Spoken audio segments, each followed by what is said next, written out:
इस वक्त हम लोग पीजीआई चंडीगढ़ के dean academics professor GD Puri के साथ हैं, जिनसे हमें कुछ सवालों के जवाब पूछने हैं, क्योंकि कोरोना वायरस की दूसरी लहर के बाद आम लोगों के मन में संक्रमण को लेकर कई धारणाएं बन रही हैं। प्रोफेसर पुरी, सबसे पहले ये जानना चाहते हैं, ऐसा माना जा रहा है कि आरटीपीसीआर जो टेस्ट था वो बहुत विश्वसनीय था, लोगों को उसमें टेस्ट था, लेकिन ऐसा माना जा रहा है कि जो मल्टीपल म्यूटेशंस हो रही है, ये उसमें से बहुत सारे पॉजिटिव लोगों के नेगेटिव रिजल्ट्स आ रहे हैं। सर, क्या कारण हो सकता है? इसके कई कारण हैं। नंबर एक, आरटीपीसीआर ये अभी भी गोल्ड स्टैंडर्ड है, जिसके अगेंस्ट हम बाकी टेस्टों से बाकियों को तुलना करते हैं।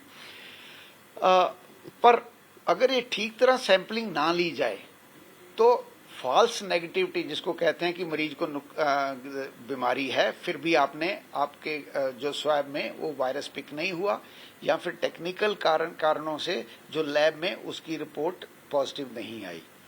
दूसरा जो आपने बोला म्यूटेशन का, यस, क्योंकि जीनोमिक सीक्वेंस चेंज हो जा रही है, हो सकता है कई लैब्स आर नॉट सारे जीन्स को टेस्ट ना करते हो, जिसके कारण वो मिस कर रहे हो।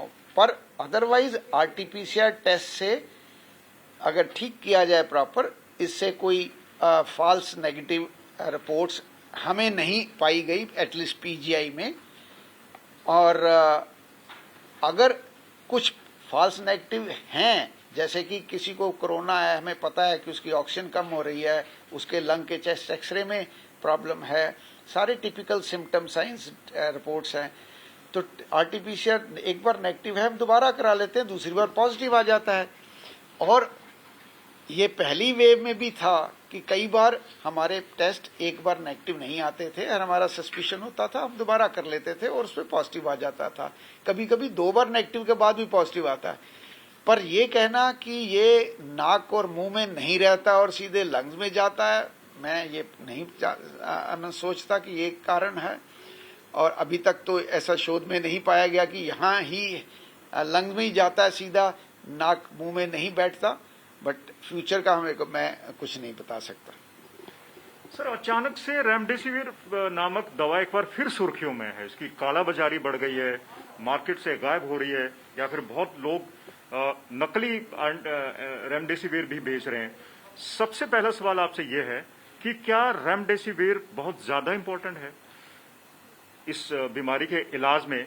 और दूसरा सवाल यह है कि बाजार में जो रेमडेसिविर मिल रही है वो नकली है या असली है, इसका पता कैसे लगाया जा सकता है?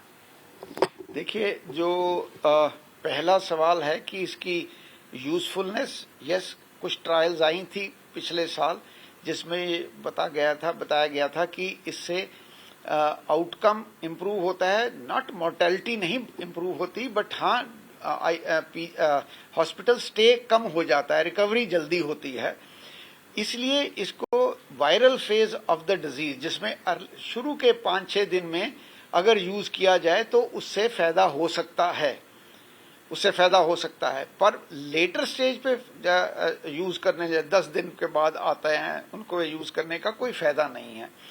और ये कोई ऐसी चीज नहीं है, वंडर ड्रग नहीं है कि ये दे दिया तो मरीज ठीक हो जाएगा, अनलेस बाकी सपोर्टिव ट्रीटमेंट दी जाए, जिसमें ऑक्सीजन है, प्रॉपर हाइड्रेशन है, हेपरिन है और स्टीरॉइड्स हैं, उससे इम्प्रूवमेंट होती है उन पेशेंट्स में जिसमें हाइपोक्सिया हो गया होता है।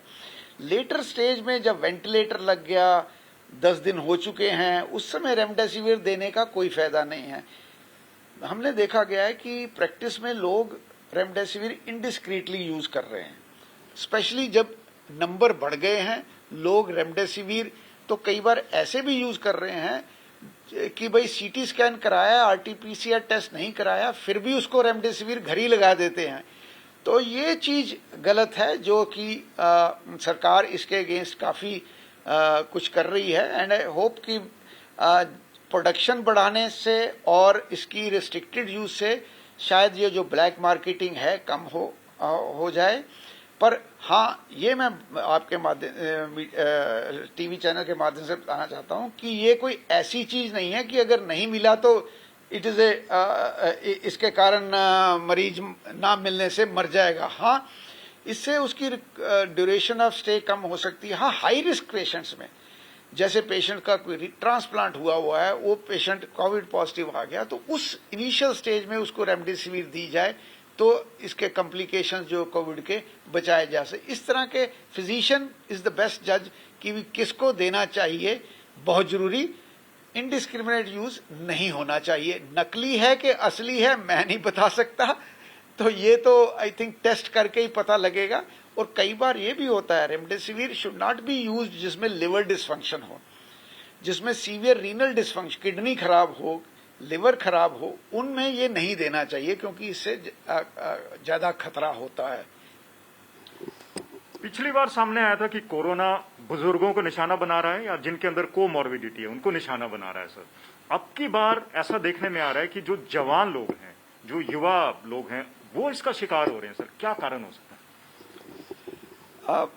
लोग सबसे पहले ये बोलते थे कि शायद ये जेनेटिक वेरिएंट जो है इसका उसके कारण है, पर ये ग्रॉसली नहीं कहा जा सकता कि भाई ओल्ड एज वालों को नहीं इफेक्ट कर रहा है। प्रॉब्ली द यंग पीपल जो हैं वो ज्यादा काम कर रहे हैं, पब्लिक में ज्यादा मूव कर रहे हैं, they are involve with the work, day to day moving in the transport, public transport में मूव कर रहे हैं, and they are also not immunised. That's another thing. They are not immunized. The old age people may be immunized, plus they are not, वो participate नहीं करते, वो घर में रहते हैं, वो एजिटेशन में पार्टिसिपेट नहीं करते, वो रैलियों में पार्टिसिपेट नहीं करते, वो ज्यादा घूमते नहीं हैं, तो शायद इसके कारण उनको वो कम मरीज आ रहे हैं, या फिर ओवरऑल मरीज बढ़ गया है और उसमें यंग ज्यादा आ रहे हैं, और शायद दैट इज द रीजन। ये नहीं है कि सिर्फ कि वायरस सिर्फ यंग पेशेंट्स को ही पकड़ रहा है चुन के, वो मैं बिलीव नहीं करता, क्योंकि they are more exposed in public. हमसे बात करने के लिए शुक्रिया sir. Thank you. Professor GD Puri हमें बता रहे थे कि एक तो रेमडेसिविर कोई रामबाण इलाज नहीं है। ये जरूरी नहीं है कि अगर आपने रेमडेसिविर लगा दी तो आप इन्फेक्शन से बचे रहेंगे, लेकिन जो गंभीर रूप से पीड़ित लोग हैं उनको ये कारगर साबित हो सकती है। प्रोफेसर जीडी पुरी ने हमें यह भी बताया कि आरटीपीसीआर टेस्ट की गलत रिपोर्टिंग के लिए हम टेस्ट को जिम्मेवार नहीं मान सकते, बल्कि इसके लिए टेक्निकल रीजन जिम्मेवार हैं या फिर ऐसे लोग जिम्मेवार हैं जो अच्छी तरह से टेस्टिंग नहीं करते। वीडियो जर्नलिस्ट दिलीप साहू के साथ मंजीत सहगल,